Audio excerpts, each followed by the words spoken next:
മുഹമ്മദ് അസ്ലം കൂടി ചേരുകയാണ്. അസ്ലം, ഇതിൽ ഏറ്റവും പ്രധാനപ്പെട്ടത് സർക്കാരിൻ്റെ ഭവന പദ്ധതി, അതിൻ്റെ താക്കോൽ കൈമാറ്റമൊക്കെ മാർച്ച് 1 നടക്കും. അതിനു മുൻപ് അറിയേണ്ട മറ്റു ചില കാര്യങ്ങൾ എന്ന് പറയുമ്പോൾ അത് മുസ്ലിം ലീഗിൻ്റെ താക്കോൽ ദാനം, മുസ്ലിം ലീഗ് നിർമ്മിച്ച വീടുകളുടെ താക്കോൽ ദാനം നടത്താനുണ്ട്. ഒപ്പം തന്നെ കോൺഗ്രസ് ഭവന പദ്ധതി പ്രഖ്യാപിച്ചിരുന്നു, അതിൻ്റെ തറക്കല്ലിടൽ. ഇതുമായി ബന്ധപ്പെട്ട ഇതൊക്കെ പ്രഖ്യാപിച്ച സമയങ്ങളിൽ നമുക്കറിയാം ഇതൊക്കെ വളരെ താമസിച്ചു പോയ പദ്ധതികൾ കൂടിയാണ്. അപ്പോൾ അതിനെതിരെ വലിയ രാഷ്ട്രീയ ആരോപണങ്ങളും വിവാദങ്ങളും ഒക്കെ ഉണ്ടായിരുന്നു. അതിനിടയിൽ തന്നെ ഇതൊക്കെ ഇപ്പോൾ സർക്കാരിൻ്റെ ഒരു പദ്ധതി ഉദ്ഘാടനമൊക്കെ നടക്കുന്ന വേളയിൽ തന്നെ ഈ മറ്റ് പദ്ധതികളുടെ കാര്യങ്ങൾ എന്തൊക്കെയാണ്? ഇതൊക്കെ നിശ്ചയിച്ച രീതിയിൽ തന്നെ മുന്നോട്ട് പോകുന്നുണ്ടോ? ജിൽസി, മുണ്ടക്കൈ പുനരധിവാസത്തിൻ്റെ അല്ലെങ്കിൽ മുണ്ടക്കൈ ദുരന്തത്തിൻ്റെ 1 വർഷം കഴിഞ്ഞ് നമ്മൾ അവിടെ എത്തുമ്പോൾ കണ്ട കാര്യം എന്ന് വെച്ചാൽ ഈ പുനരധിവാസം സർക്കാരിൻ്റെ ടൗൺഷിപ്പിൻ്റെ തന്നെ ആദ്യ വീട് മാത്രമേ പൂർത്തിയായിരുന്നുള്ളൂ. വലിയ തോതിലുള്ള വിവാദങ്ങൾ ആ ഘട്ടത്തിലുണ്ടായി. സർക്കാരിൻ്റെ ടൗൺഷിപ്പ് എന്തുകൊണ്ട് പൂർത്തിയായില്ല, മാത്രമല്ല മറ്റു പ്രഖ്യാപിച്ച മുസ്ലിം ലീഗിൻ്റെ ആണെങ്കിലും അതോടൊപ്പം തന്നെ കോൺഗ്രസിൻ്റെ ആണെങ്കിലും പുനരധിവാസ പദ്ധതികൾ എവിടെയാണെന്ന ചോദ്യം സ്വാഭാവികമായിട്ട് ഉയർന്നു. ഒരു തെരഞ്ഞെടുപ്പ്, നിയമസഭാ തെരഞ്ഞെടുപ്പ് കൂടി ബാക്കി നിൽക്കെ ബാക്കി എല്ലാവരും, സർക്കാരാണെങ്കിലും രാഷ്ട്രീയ പാർട്ടികളാണെങ്കിലും അവരുടെ വാഗ്ദാനങ്ങൾ ജനങ്ങൾക്ക് മുന്നിൽ കാണിക്കുന്നതിന് വേണ്ടിയുള്ള വളരെ ധൃതി പിടിച്ച നീക്കങ്ങളിലായിരുന്നു. ആദ്യഘട്ടത്തിൽ ഈ ടൗൺഷിപ്പിൻ്റെ ഭാഗമായിട്ട് തന്നെ പ്രത്യേക ഭൂമി കിട്ടുമെന്നൊരു ധാരണയിലാണ് കോൺഗ്രസും മുസ്ലിം ലീഗൊക്കെ മുന്നോട്ട് പോയത്.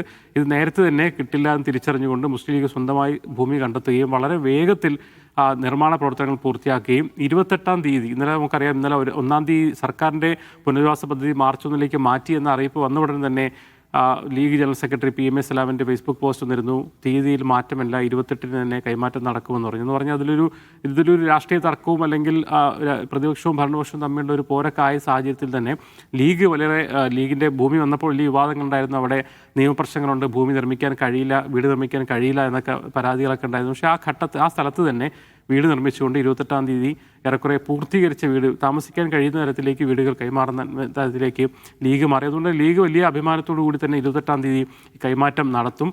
കോൺഗ്രസിനെ സംബന്ധിച്ചോളം സ്ഥലം ഏറ്റെടുക്കുന്നതിൽ വലിയ തോതിൽ വീഴ്ച പറ്റി, വളരെയധികം വൈകി. ഏറ്റവും അവസാനം സ്ഥലം കണ്ടെത്തി. അങ്ങനെ 26-ാം തീയതി നാളെ തറക്കല്ലിട്ടുകൊണ്ട് കോൺഗ്രസ് തങ്ങളുടെ പദ്ധതികൾക്ക് ഞങ്ങൾ പ്രതിജ്ഞാബദ്ധരാണെന്നൊരു അങ്ങനെ തെളിയിക്കുന്നൊരു മാതൃക നാളെ കാണിക്കും. ആ അർത്ഥത്തിൽ തറക്കല്ലെങ്കിലും ഇടാൻ കഴിഞ്ഞു എന്നുള്ളതാണ് കോൺഗ്രസ് സംബന്ധിച്ചുള്ള ഒരു ആശ്വാസം നൽകുന്നൊരു കാര്യം. അതല്ല, അത് നാളെ നടക്കും. ഈ ലീഗിൻ്റെയും കോൺഗ്രസിൻ്റെയും പദ്ധതികൾക്ക് മുമ്പ് തന്നെ, ഒരു ദിവസം മുമ്പ് തന്നെ സർക്കാരിൻ്റെ പദ്ധതികൾ നടത്തണമെന്നൊരു ആലോചനയിലാണ് ആദ്യഘട്ടത്തിൽ 25-ാം തീയതിയിലേക്ക് വന്നു. മാത്രമല്ല, തെരഞ്ഞെടുപ്പ് വളരെ പെട്ടെന്ന് മാർച്ച് ആദ്യം തന്നെ പ്രഖ്യാപിക്കും എന്നുള്ളൊരു കണക്കൂട്ടലുണ്ടായിരുന്നു. എന്തായാലും തെരഞ്ഞെടുപ്പ് കുറച്ചുകൂടി വൈകും എന്നുള്ളതുകൊണ്ട് തന്നെ ഈ അപ്രോച്ചുകൾ ഉൾപ്പെടെയുള്ള കാര്യങ്ങൾ പൂർത്തിയാക്കിക്കൊണ്ട് ഉദ്ഘാടനം നടത്തുമ്പോൾ ആ ദൃശ്യങ്ങളിൽ പക്ഷേ ഏകദേശം ഒരു പൂർത്തീകരണത്തിൻ്റെ ഒരു ദൃശ്യം കൂടി വരുന്ന രീതിയിലേക്കാണ് മാർച്ച് 1 മാറ്റിയിരിക്കുന്നത്. കൊണ്ട് തന്നെ വളരെ വേഗത്തിൽ അപ്രോച്ചുകൾ ഉൾപ്പെടെ നിർമ്മിക്കാനുള്ള ശ്രമങ്ങളിലാണ് ഉള്ളത്. എന്തായാലും ഇതൊരു രാഷ്ട്രീയ വിവാദമായി മാറിയെന്ന കാര്യത്തിൽ സംശയമില്ല. അതുകൊണ്ട് തന്നെ ആദ്യഘട്ടത്തിൽ സർക്കാരിൻ്റെ ഉദ്ഘാടനമല്ല നടക്കുന്നത്, ലീഗിൻ്റെ ഉദ്ഘാടനമാണ്. സ്വാഭാവികമായിട്ടും അതിൻ്റേതായ ഒരു ആഘോഷം അവിടെ ഉണ്ടാവും. കോൺഗ്രസിനെ സംബന്ധിച്ചോളം തറക്കല്ലിടാണെങ്കിലും ചെയ്യാൻ കഴിയുമെന്നുള്ളൊരു ആശ്വാസത്തിൽ അവർ മുന്നോട്ട് പോകുന്നുണ്ട്. എന്തായാലും സർക്കാരിൻ്റെ ഇത് തെരഞ്ഞെടുപ്പ് കാര്യത്തിൽ അത് വയനാടിനെ മാത്രം ബാധിക്കുന്ന ഒരു കാര്യമായിരിക്കില്ല.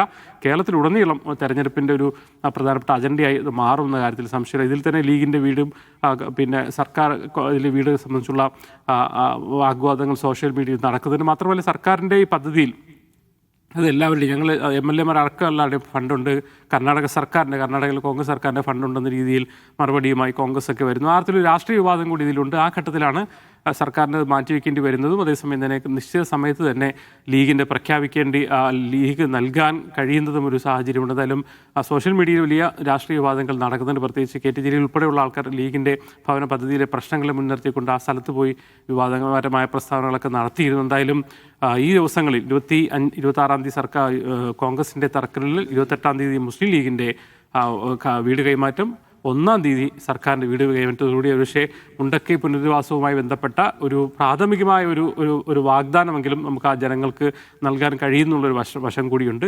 എന്തായാലും തെരഞ്ഞെടുപ്പിന് അത് പലതരത്തിലുള്ള ചർച്ചകളായി മാറുമെന്ന കാര്യത്തിൽ ഒരു സംശയവുമില്ല. ജിൽസി, തീർച്ചയായിട്ടും ഇത് വലിയ ചർച്ചകൾ, നേരത്തെയും വലിയ ചർച്ചകൾ തന്നെയായിരുന്നു. ഒരു നിയമസഭാ തെരഞ്ഞെടുപ്പ് കൂടെ മുന്നിൽ വരുമ്പോൾ സർക്കാരിനെ സംബന്ധിച്ചിടത്തോളം വാക്ക് പാലിച്ചു എന്ന് പറഞ്ഞുകൊണ്ട് ജനങ്ങളെ ഫേസ് ചെയ്യാൻ പറ്റുമെന്നുള്ളതാണ്. മറ്റ് രാഷ്ട്രീയ പാർട്ടികളെ സംബന്ധിച്ചിടത്തോളം അവർ പറഞ്ഞ വാക്ക് പാലിച്ചു എന്ന് പറയാൻ കൂടിയാണ്. അപ്പോൾ സ്വാഭാവികമായിട്ടും തിരക്കിട്ട നിർമ്മാണ പ്രവർത്തനങ്ങളൊക്കെ നടന്നുകൊണ്ടിരിക്കുന്നു, മറ്റ് ചടങ്ങുകളൊക്കെ നടന്നുകൊണ്ടിരിക്കുന്നു. എന്തായാലും ഉദ്ഘാടനം 1-ാം തീയതിയിലേക്കാണ്, മാർച്ച് 1-ാം തീയതിയിലേക്കാണ് മാറ്റിവെച്ചിരിക്കുന്നത്.